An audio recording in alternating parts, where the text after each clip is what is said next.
আমাদের জীবনে এমনও কিছু সময় আসে, এমনও কিছু মুহূর্ত আসে, এমনও কিছু পরিস্থিতি আসে যখন চুপ হয়ে যাওয়াটাই আমাদের জন্য সবথেকে বেশি প্রয়োজনীয় হয়ে দাঁড়ায়।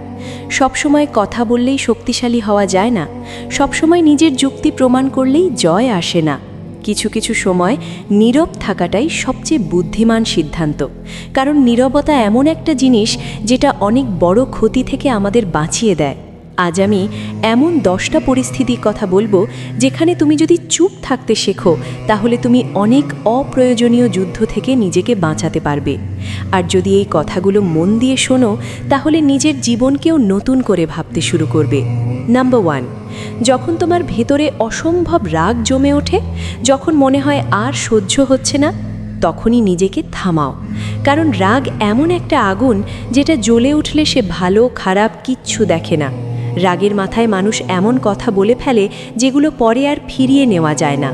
অনেক সুন্দর সম্পর্ক, অনেক গুরুত্বপূর্ণ সুযোগ শুধু রাগের একটা মুহূর্তের জন্য চিরদিনের মতো নষ্ট হয়ে যায়। রাগ কমে গেলে তখন মাথায় আসে কেন বললাম, কেন এমন করলাম, কিন্তু ততক্ষণে অনেক দেরি হয়ে যায়।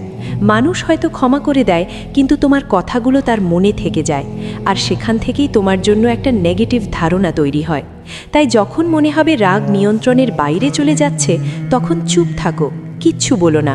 10 সেকেন্ড থামো, শ্বাস নাও, কারণ রাগ সাময়িক কিন্তু কথার দাগ স্থায়ী। নাম্বার 2, যখন কেউ ইচ্ছা করে তোমাকে উস্কানোর চেষ্টা করে। এই পৃথিবীতে এমন অনেক মানুষ আছে যারা নিজেরা কিছু না করে অন্যকে রাগিয়ে আনন্দ পায়। তারা চায় তুমি রিয়্যাক্ট করো, তারা চায় তুমি চিৎকার করো, কারণ তুমি যত রেগে যাবে তারা তত জিতে যাবে। তুমি যদি সেই ফাঁদে পড়ো তাহলে শেষে দোষটা তোমার উপরই পড়বে। মানুষ ভুল প্রমাণিত হলেও তোমাকেই রাগী বলবে। তাই বুদ্ধিমান মানুষ কখনো উস্কানিতে পা দেয় না, সে চুপ থাকে। কারণ যে তোমাকে রাগাতে পারে সে তোমাকে নিয়ন্ত্রণও করতে পারে, তাই নিয়ন্ত্রণ নিজের হাতে রাখো। নাম্বার 3, যখন তুমি কিছু অর্জন করতে শুরু করো তখন বেশি কথা বলো না, কারণ আসল সাফল্য কখনো চিৎকার করে না, সে নীরবে নিজের উপস্থিতি জানান দেয়। তুমি যদি প্রতিটা ছোট জয়ে হইচই করো তাহলে মানুষের হিংসা আর নেগেটিভ চিন্তা তোমার পথে বাধা হয়ে দাঁড়াবে। তাই যতক্ষণ না ফলাফল কথা বলছে ততক্ষণ নিজের মুখ বন্ধ রাখো। নাম্বার 4, যখন কেউ তোমাকে বুঝতে চাইছে না তখন বারবার বোঝানোর চেষ্টা করো না, কারণ সবাই তোমার চিন্তাভাবনা বুঝবে না। তুমি যত বেশি বোঝাতে যাবে মানুষ তত বেশি তোমাকে থামাতে চাইবে। তাই চুপ থেকে নিজের কাজ করে যাও, ফলাফলই একদিন সব ব্যাখ্যা দিয়ে দেবে। নাম্বার 5, যখন তর্কের কোনো মানে নেই তখন তর্কে যেও না, কারণ কিছু মানুষ শুধু জিততে চায়, বুঝতে নয়। তুমি যত যুক্তি দাও তারা তত জেদি হয়ে উঠবে। তাই বুদ্ধিমান মানুষ সময় নষ্ট না করে নীরবতা বেছে নেয়। নাম্বার 6, যখন কেউ তোমার দুর্বলতা জানতে চায় তখন খুব সাবধান, কারণ সবাই তোমার ভালো চায় না। অনেক মানুষ আছে যারা দুর্বলতা জানার পর সেখানেই আঘাত করে।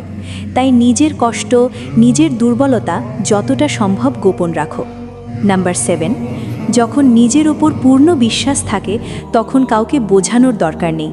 যারা বুঝবে তারা না বললেও বুঝবে, আর যারা বুঝতে চায় না তাদের 1000 বার বলেও লাভ নেই। তাই চুপ থেকে নিজের ওপর কাজ করো। নাম্বার 8, যখন বড় লক্ষ্যের জন্য কাজ করছো তখন নীরব থাকো, কারণ বড় স্বপ্ন সদার সামনে বললে সেটা দুর্বল হয়ে যায়। যতক্ষণ না স্বপ্ন বাস্তবে পরিণত হচ্ছে ততক্ষণ সেটাকে নিজের ভেতরে রাখো।